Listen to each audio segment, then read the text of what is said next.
And his newest book just came out 8 days ago called The Internet of Money, which is a masterpiece to read. Please help me welcome Andreas Antonopoulos.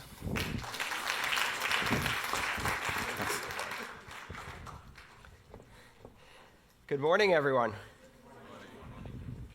Let's start with a quick poll here. How many of you have used a digital currency like Bitcoin at least once? And how many of you own Bitcoin at this moment, or any other digital currency? Okay, we can fix that. If you like, later on today, come find me. I would be delighted to demonstrate to you how to set up a Bitcoin wallet on your smartphone, and I will give you your first fraction of a Bitcoin, not a whole Bitcoin, and show you how a transaction works. Because Bitcoin and the digital currency revolution it has started is best demonstrated and experienced than explained. It's actually very difficult to explain Bitcoin. I've spent the last 5 years learning how to explain Bitcoin. That is my full-time job. Unfortunately, the developers keep making new stuff, which I then have to explain all over again. So, for a moment, forget everything you think you know about Bitcoin. Forget everything you've heard about blockchain, and let's start from basics. In 2011, I heard about Bitcoin for the first time. And my reaction was exactly the same as the reaction of everybody else who heard about Bitcoin the first time, including its founder. And that reaction was, ha, nerd money. That's probably just for gambling. 6 months later, I heard about Bitcoin again. And this time, I read the white paper that launched this system. And my background in computer science and distributed systems allowed me to see behind the illusion of what I thought Bitcoin was, and it blew my mind. In my life, I have now had 6 occasions in which I have become absolutely obsessed with a system of technology to the point of forgetting to eat, forgetting to sleep, and consuming as much knowledge as I possibly can. My first computer, when I was 10 years old, my first programming language experience, my first modem, my first access to the web, the first time I used the web browser, the first time I downloaded and installed the Linux operating system, and then Bitcoin. When I've discovered it, I spent 4 months consuming as much as I could, except food. I lost 26 pounds on the highly inadvisable diet of obsession. I have not emerged from that because I keep finding new layers of depth to understand this. And the reason it's so fascinating is because it isn't what it appears to be at first glance. Bitcoin isn't money. The blockchain isn't a system of currency. It is a platform of trust. It's not a company. It's not a product. It's not a service you sign up for.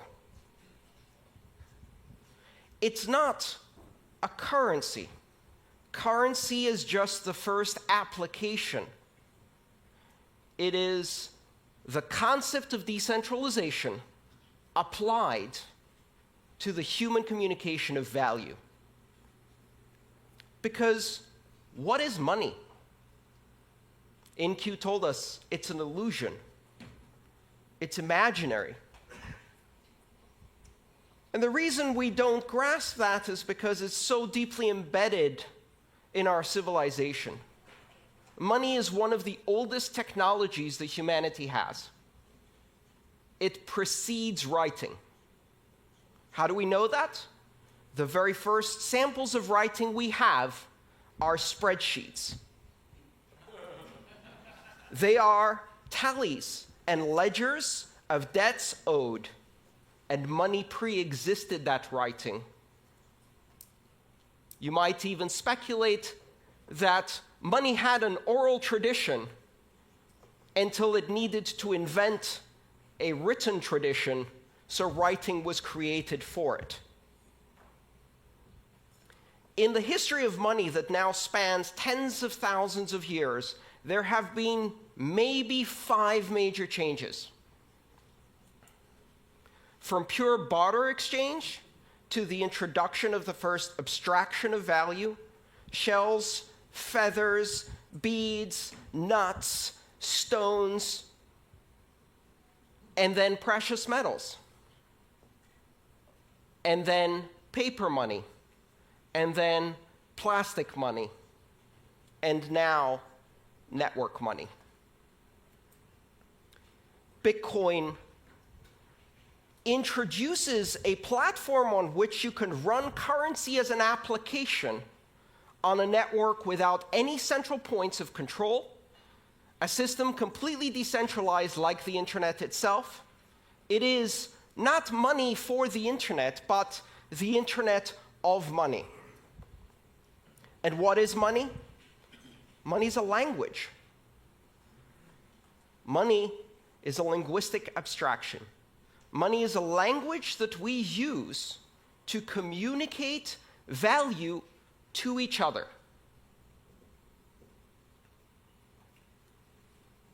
Money simply allows us to express value, and that value may have economic consequences, but it also has other consequences.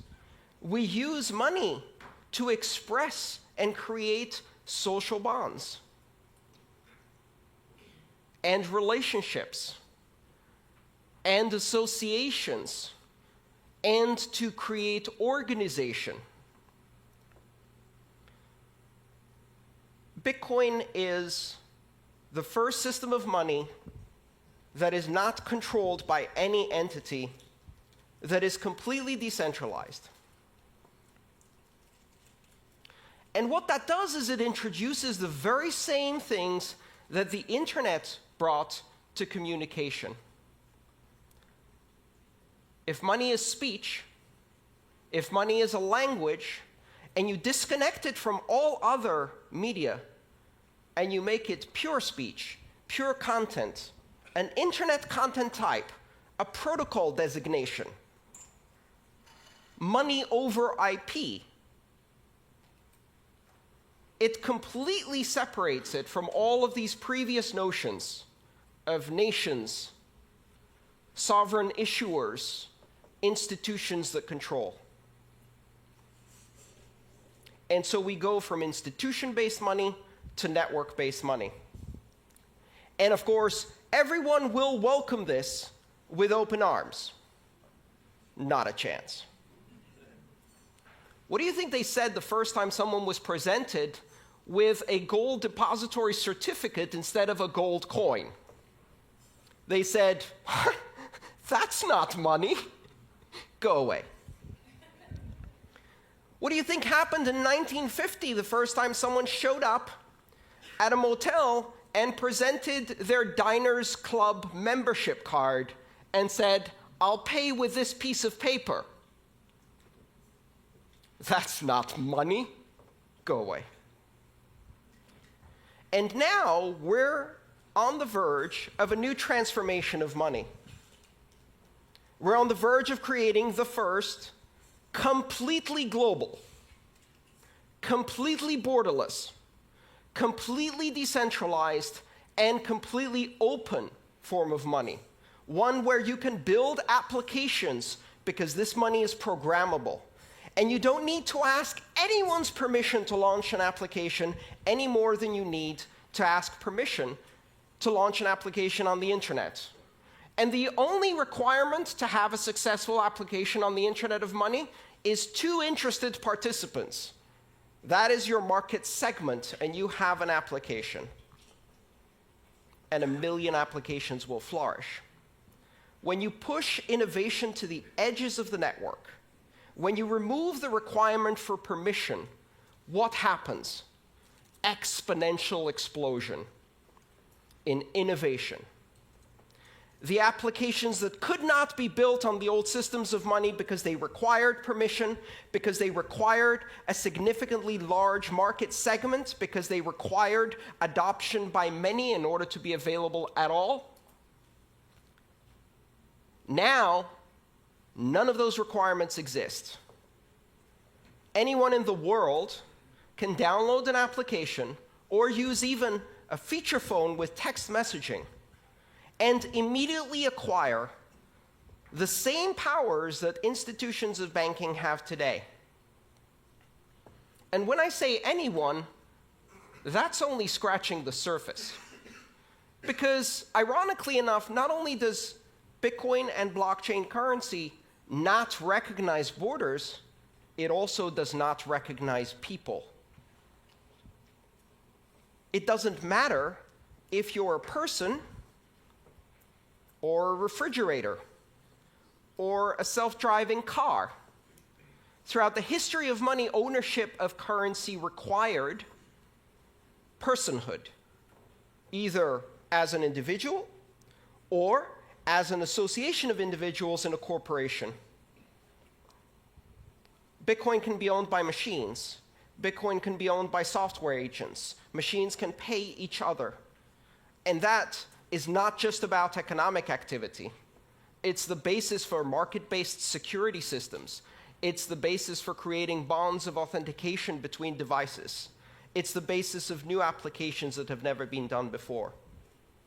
Bitcoin and blockchain technology unifies the systems of money.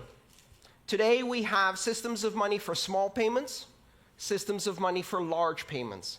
We have systems of money for payments between individuals. We have systems of money for payments between companies. We have systems of money for payments between governments. Does that remind you of something?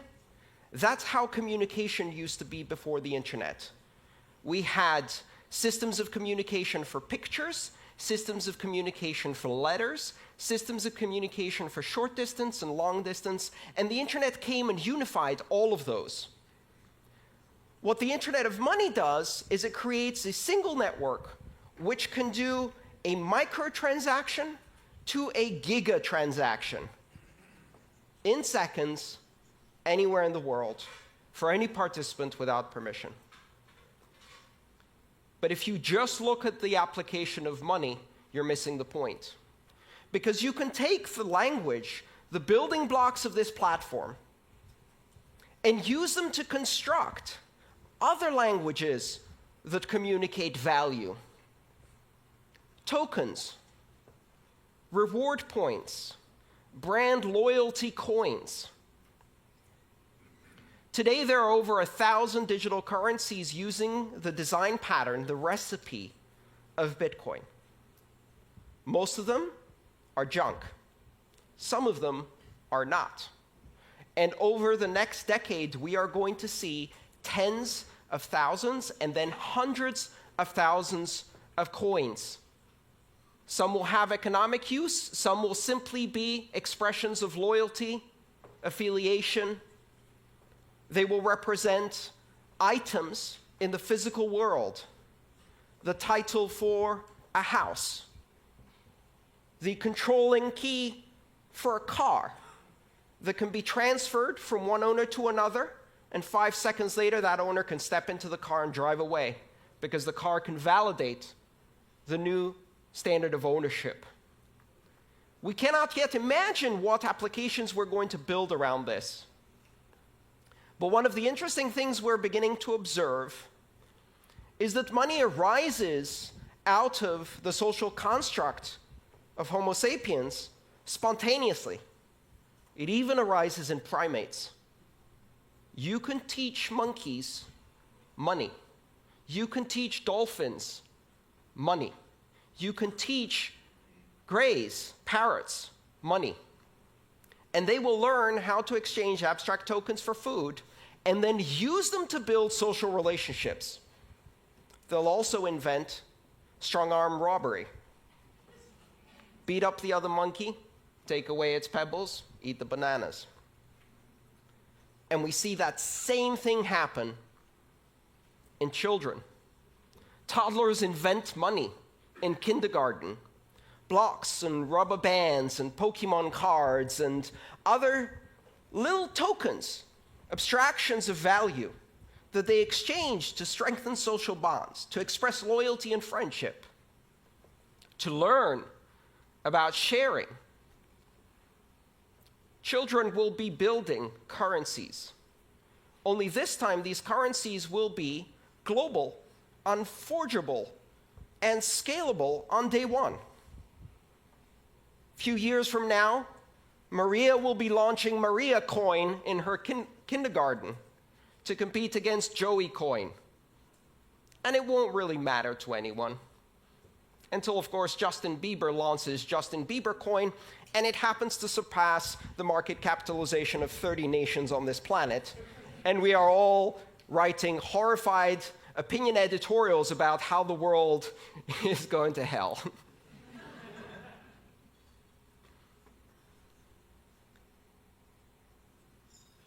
What's happening with this technology is astonishingly deep. And for certainly some of the companies in this room, it's a bit scary. Banking has never been the most innovative sector in the world because there is a very careful balance between innovation and the conservative fiduciary duty that exists in banking, that must exist when you control other people's money.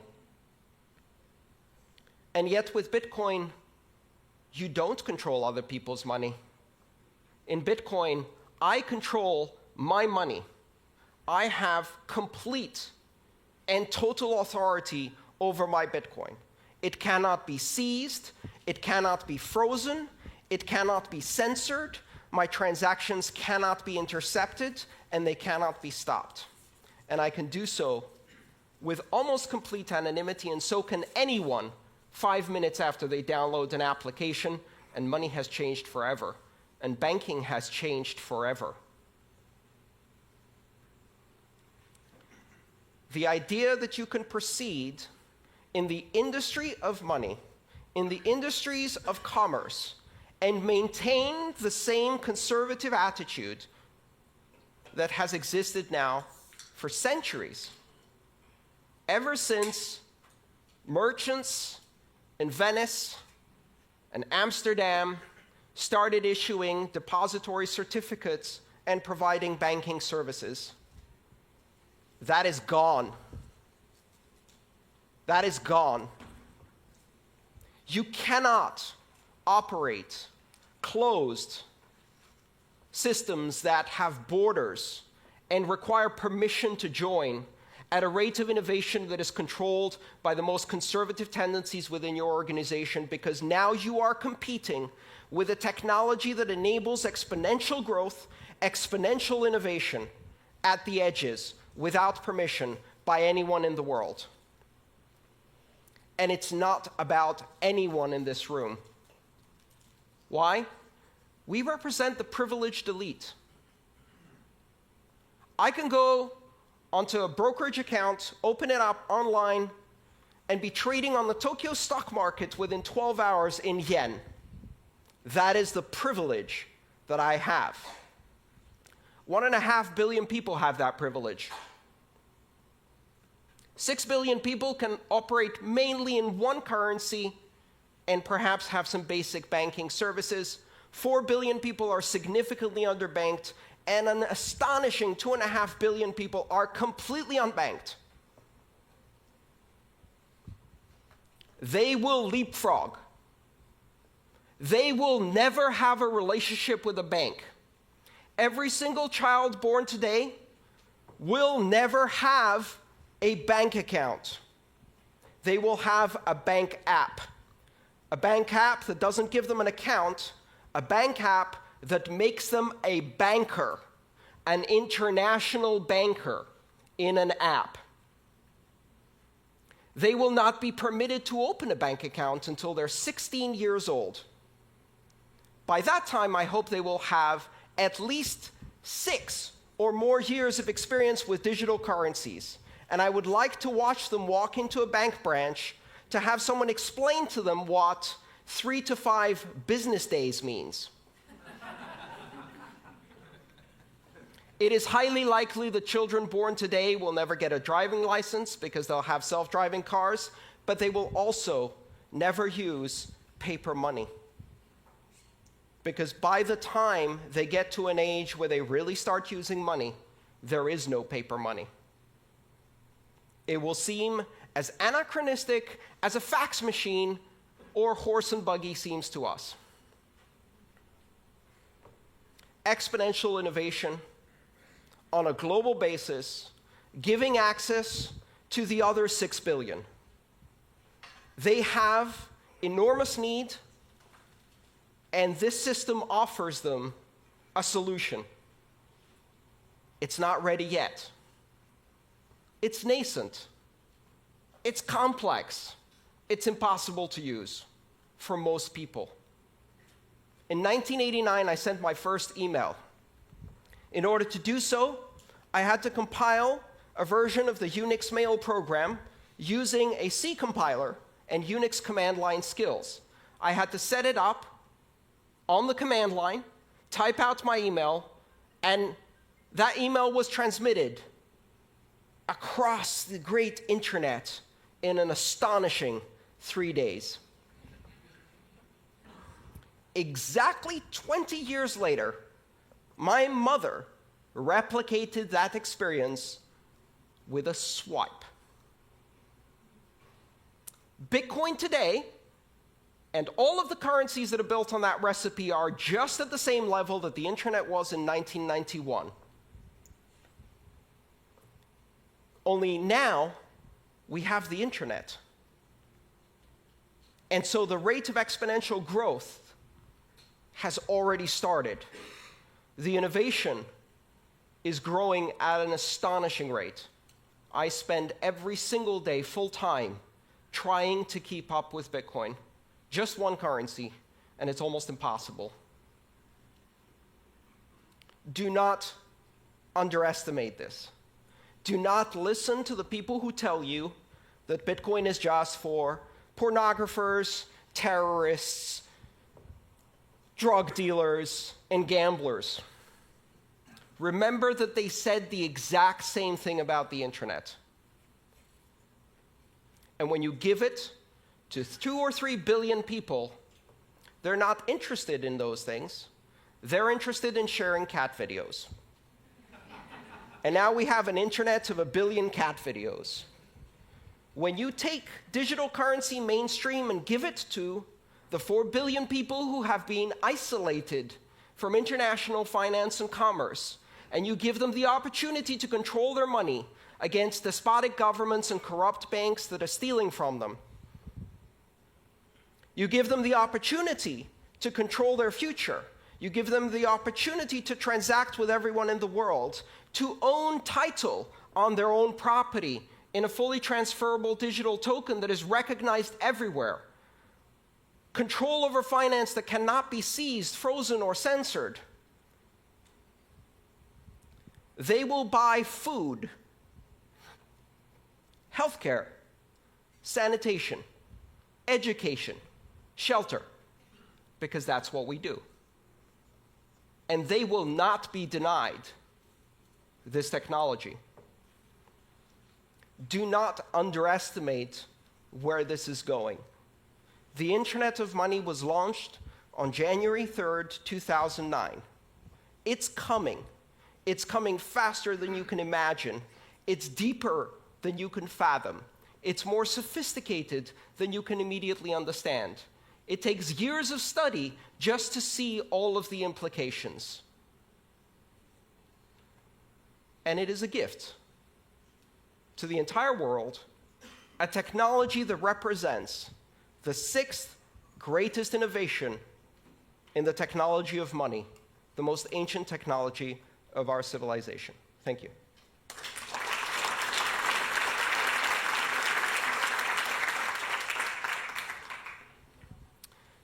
Should we do some questions? We've got plenty of time for questions. Christian.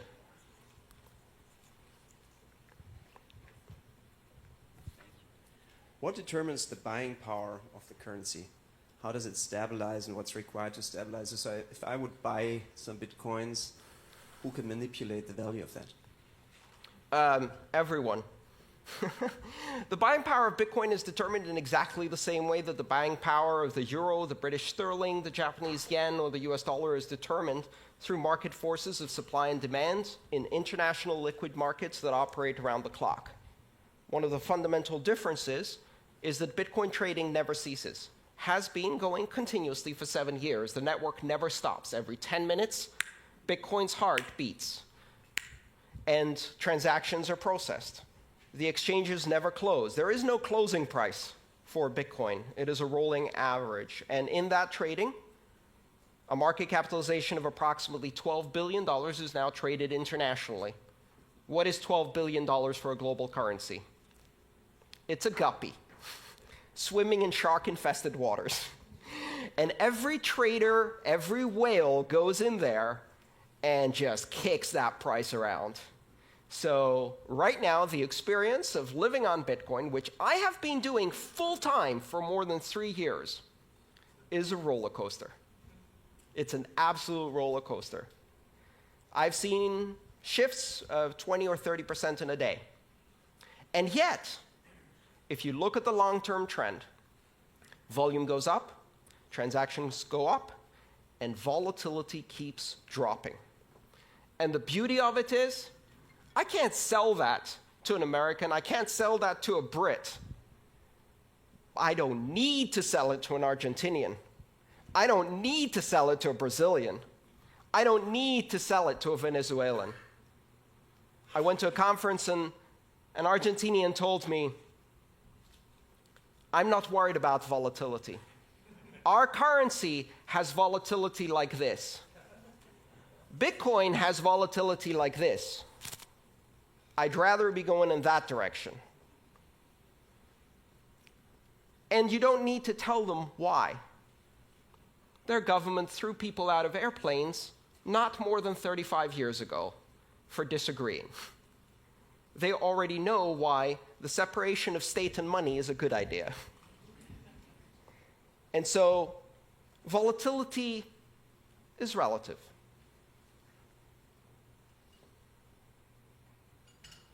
Any other questions? Come on. Yeah.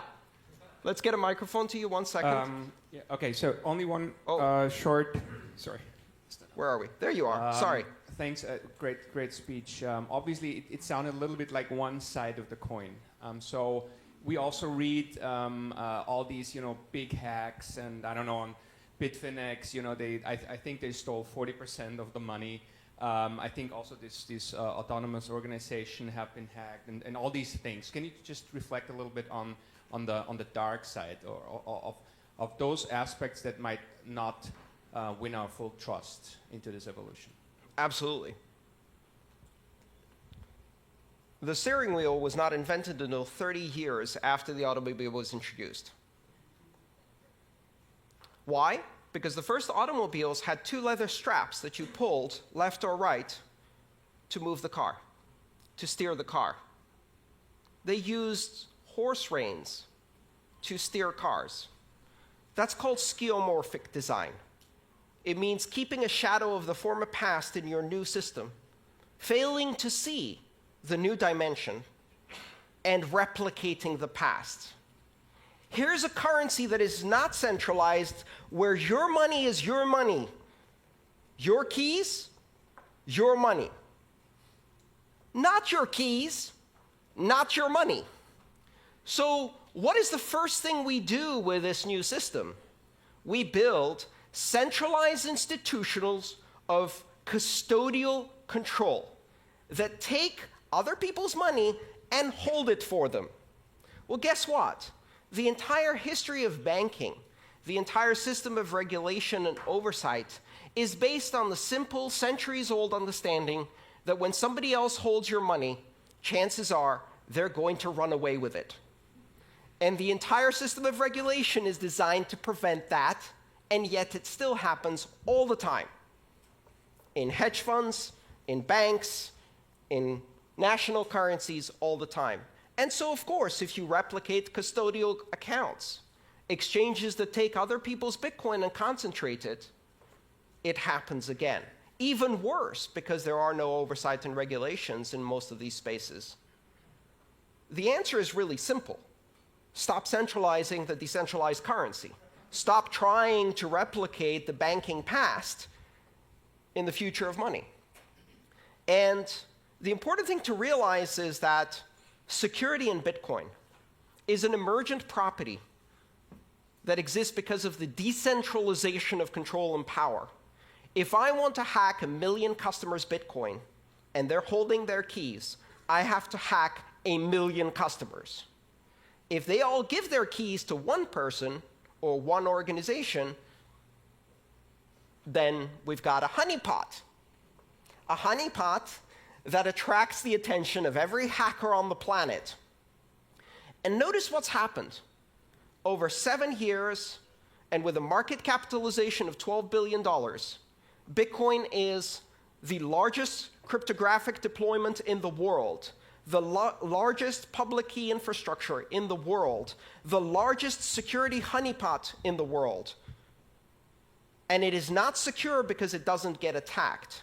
It is secure because it generates immunity by being attacked all the time, 24 hours a day by the most sophisticated attackers this planet has.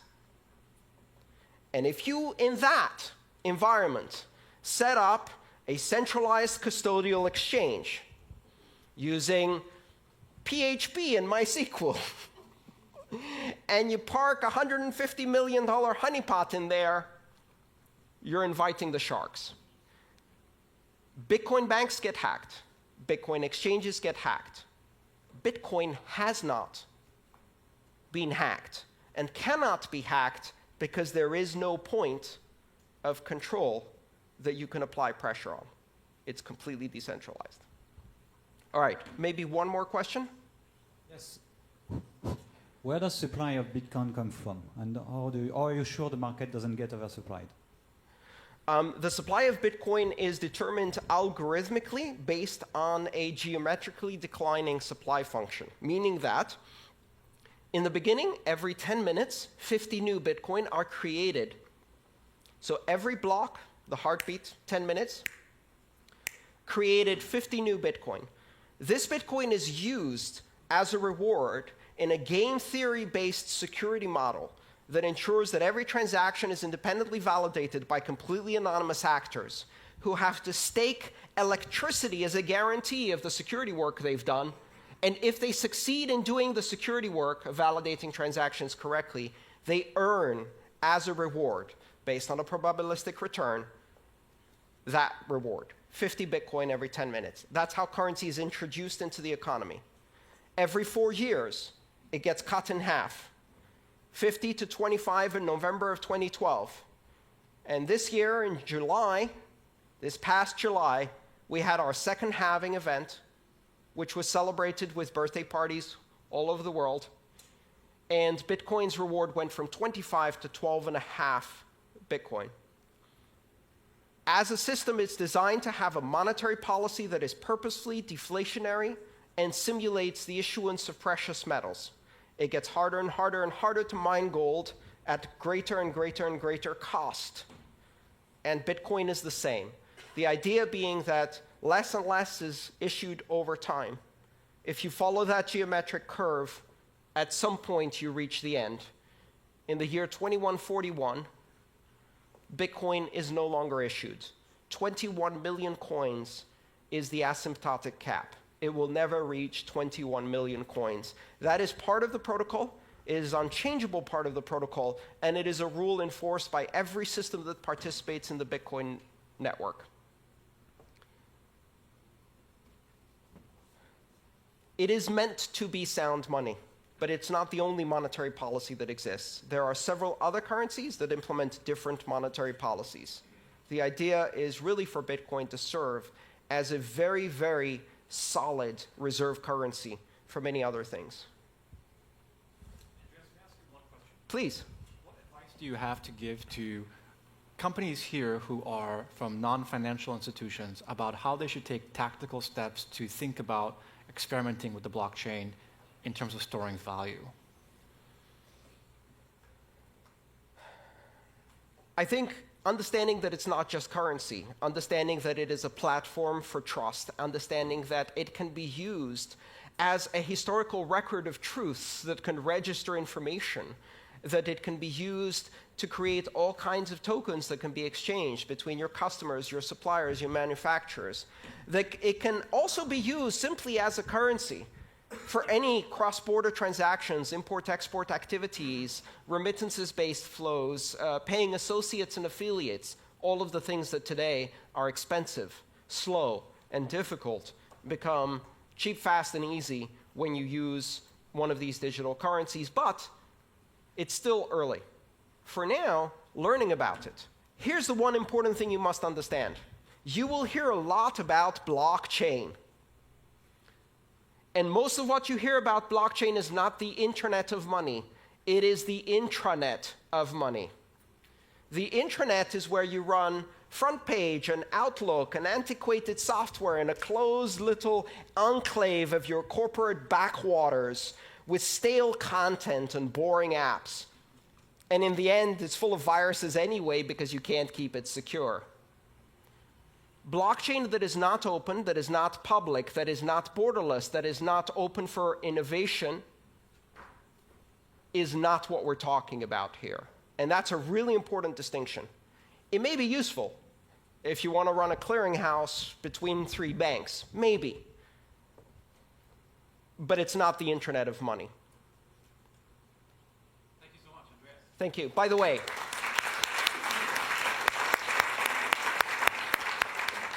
everybody who asked a question gets a free copy of my book. Come and see me in the back there. Thank you so much. Thank you.